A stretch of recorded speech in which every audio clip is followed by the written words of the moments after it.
Good morning बच्चों, मैं doctor Sunita Nandal आपके लिए लेकर आई हूँ अलंकार का टॉपिक जो बहुत ही इम्पोर्टेंट है। पिछले कई अलंकार हम कर चुके हैं, अर्थ अलंकार चले हुए हैं। उसमें आज बहुत ही अच्छा और मज़ेदार अलंकार है अतिशयोक्ति। आज अतिशयोक्ति अलंकार करेंगे। हमें अतिशयोक्ति का मतलब है अतिशय जमा में उक्ति। अतिशय जमा में उक्ति। अतिशय का मतलब है बढ़ा चढ़ा करके, उक्ति का मतलब है कथन। पूरे शब्द अतिशयोक्ति का अर्थ हुआ बढ़ा चढ़ाकर कही गई बात। अतिशय जमा उक्ति दो शब्दों के मेल से बना है। अतिशय का अर्थ है बढ़ा चढ़ा करके, उक्ति का मतलब है कथन।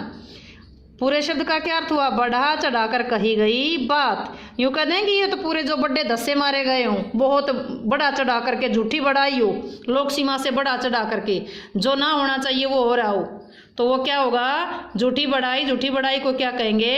अतिशयोक्ति अलंकार। अब देखिए, जहाँ किसी वस्तु का, किसी भी चीज़ का लोक सीमा से एक कोई हद होती है, यूँ जचे कि हाँ कि ये सच्चाई होगी। जहाँ की कोई तो सीमा है, जहाँ किसी वस्तु का लोक सीमा से बढ़ा चढ़ा करके वर्णन किया जाए वहाँ अतिशयोक्ति अलंकार होता है। जहाँ किसी वस्तु का लोक सीमा से बढ़ा चढ़ाकर वर्णन किया जाए वह अतिशयोक्ति अलंकार होता है। उदाहरण देखिए, हनुमान की पूंछ में लगन न पाई आग। हनुमान की पूंछ में लगन न पाई आग, लंका सिगरी जल गई गए निशाचर भाग। फिर देखिए, हनुमान की पूंछ में लगन न पाई आग, लंका सिगरी जल गई गए निशाचर भाग। आप इसको तब तक बोलते रहिए जब तक आप इसको एक सांस में ना बोल जाएं। देखिए, मैं बोलकर दिखाती हूँ। हनुमान की पूंछ में लगन न पाई आग, लंका सिगरी जल गई गए निशाचर भाग। आप 10 बार बोल के देखिए, पक्का होगा। तो यहाँ हनुमान की पूंछ का क्या जिक्र है?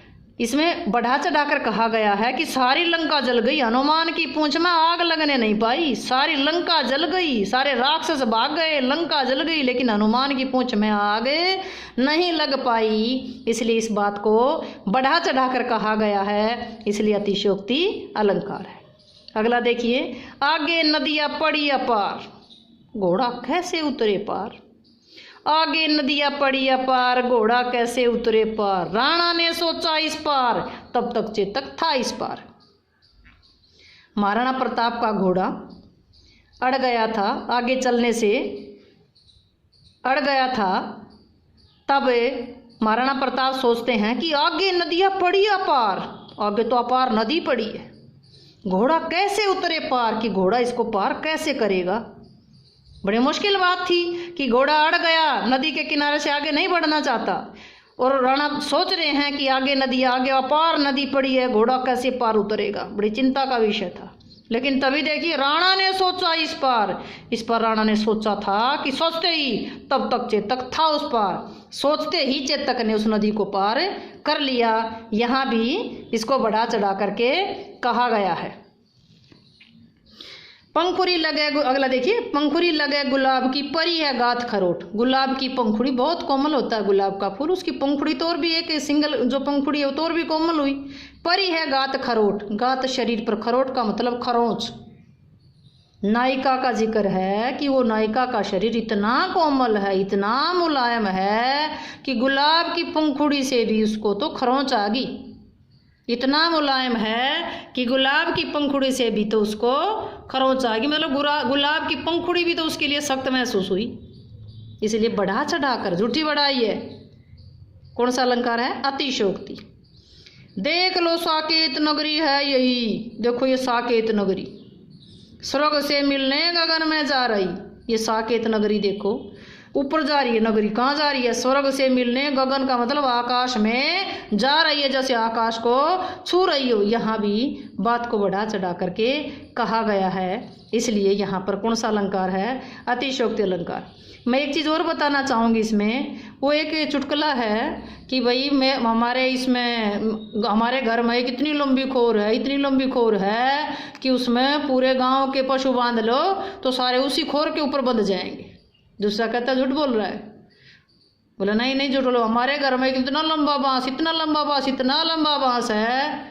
बोला तुम क्या करते हो उसका? बोला अगर उसको आसमान में अगर टच कर दें तो बारिश हो जाए। बोला झूठ बोलता है। बोला झूठ नहीं बोलता। बोला कहाँ रखता है? बोला तुम्हारी खोर में। क्योंकि झूठ दोनों बोल रहे हैं। अतिशयोक्ति अलंकार भी वो झूठी बढ़ाई है। अतिशोक्ति अच्छे से समझ पाए होंगे। अब आप अन्योक्ति अलंकार देखिए। अन्योक्ति जैसे अतिशोक्ति था उसी तरह है अन्योक्ति। अन्योक्ति का मतलब क्या है?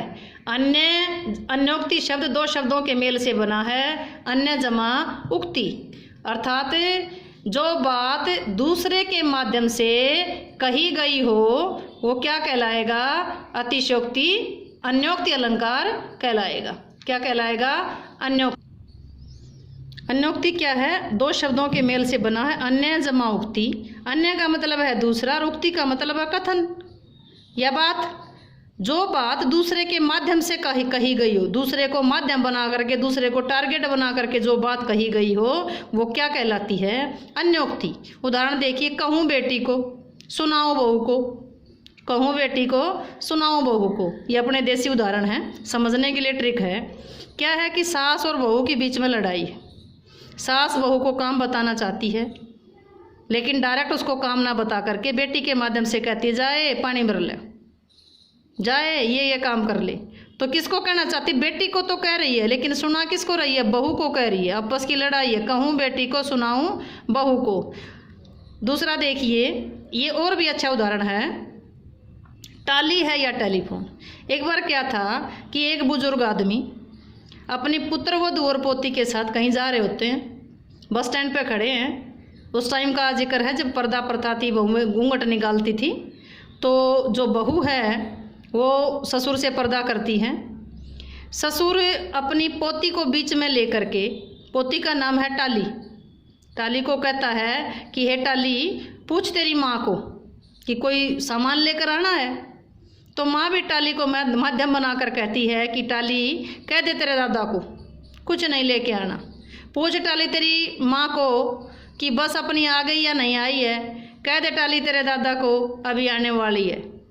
तो एक आदमी बीच में साथ खड़ा था, वो कहने लगा कि मुझे ये बताओ ये टाली है या टेलीफोन? ये टाली है या टेलीफोन? तो जो बीच में माध्यम का जो काम करता है वो क्या है? अन्योक्ति अलंकार है। दूसरे के माध्यम से कही गई बात। एक जो व्यंग्य होता है, व्यंग्यात्मक जो रूप होता है वो अन्योक्ति का ही रूप होता है। अगर उदाहरण देखिए, जो प्रसिद्ध उदाहरण है ये आपने याद भी करना है। नहीं पराग नहीं मधुर मधु, नहीं पराग, ध्यान दीजिए, नहीं पराग नहीं मधुर मधु, नहीं पराग नहीं मधुर मधु, नहीं विकास इहीं काल, नहीं पराग नहीं मधुर मधु, नहीं विकास इहीं काल, अली कली ही सो बंध्यो, अली कली ही सो बंध्यो, आगे कौन आवाल। इसमें जिक्र कब का है वो सुनिए पहले समझने के लिए कि जयपुर के राजा जयसिंह का दरबारी कवि था बिहारी, बिहारी का ये दोहा है। उसमें एक उनको एक दोहे पर एक सोने के असर पे भेंट की जाती थी। अब जब राजा की नई नई शादी हुई तो राजा रानी के चक्कर में राजपाट सब कोई कुछ भूल गया। अब किसी की हिम्मत नहीं कि वो राजा को जाकर कहे कि राजा अपना राजकाज संभाल ले, सब कुछ नुकसान में जा रहा है। अब जो कवि था वो दरबारी कवि था, अगर वो सीधा यूं कहता कि राजा भी अपने काम धाम को देखे तो भी अच्छी बात नहीं थी कि एक कवि, एक मामूली कवि उनको क्या कहे। तो हितैषी था दरबार का, प्रजा का हितैषी था, राजा का हितैषी था। कवि ने ये दोहा लिखा कि हे राजा, राजा को क्या बनाया? एक भंवरा बनाया। रानी को क्या बनाया? एक कली बनाया। नहीं पराग नहीं मधुर मधु, कि हे भंवरे इस कली में ना तो अभी पराग है, पराग होता है जो उस फूल में से चिपचिपा पदार्थ, सुगंधित चिपचिपा पदार्थ निकलता है। हे भंवरे ना तो इस कली में अभी पराग है, ना ही मीठा मधु है, ना तो पराग है इस कली में, ना मीठा मधु है, नहीं विकास हुई काल, ना ये कली अभी से पूरी तरह से खिल पाई है, विकसित हुई है। इस कली में ना तो पराग है, ना मीठा शहद है, ना ये अच्छी तरह से खिल पाई है।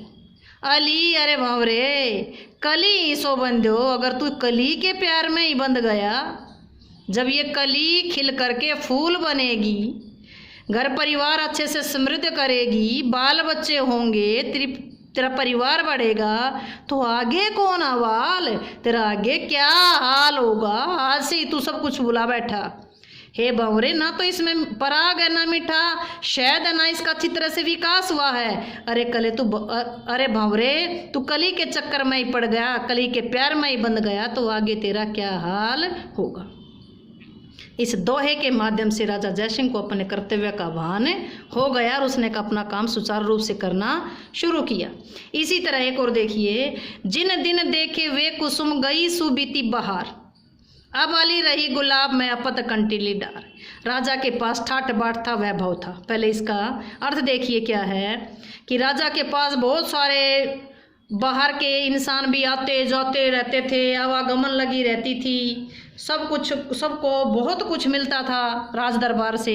जब राज दरबार में यानी कि राजा को नुकसान हुआ, हानि हुई, कुछ नहीं रहा, तो तब का लिखा हुआ है कि जिन दिन उस वहाँ यहाँ भी भंवरे का जिक्र आया है, जिन दिन देखे वे कुसुम, तूने जहाँ जिन दिनों यहाँ फूल देखे थे वो बहार अब बीत गई। अरे भंवरे, तूने यहाँ ठाट बाट का जो जीवन देखा था, जो ठाट बाट के जिंदगी देखी थी, यहाँ बिल्कुल बहार देखी थी जिंदगी में, जो फूल खिले देखे थे वो बहार अब बीत गई। अरे भंवरे, जो तूने फूल खिले देखे थे वो बहार अब बीत गई। अब अली, अरे भंवरे, रही गुलाब में अब तो इस राजा के पास अपत बिना पत्तों की कंटीली डाल बाकी रह गई है। यहाँ भंवरा किसको बताया है?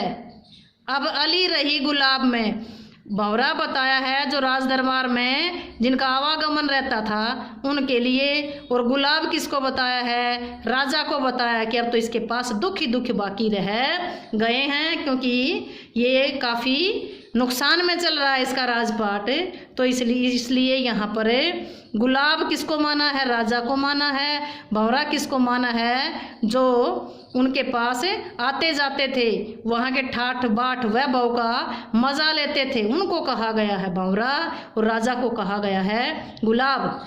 अतः आप इस वीडियो के माध्यम से ये दोनों अलंकार अच्छे से समझ पाए होंगे।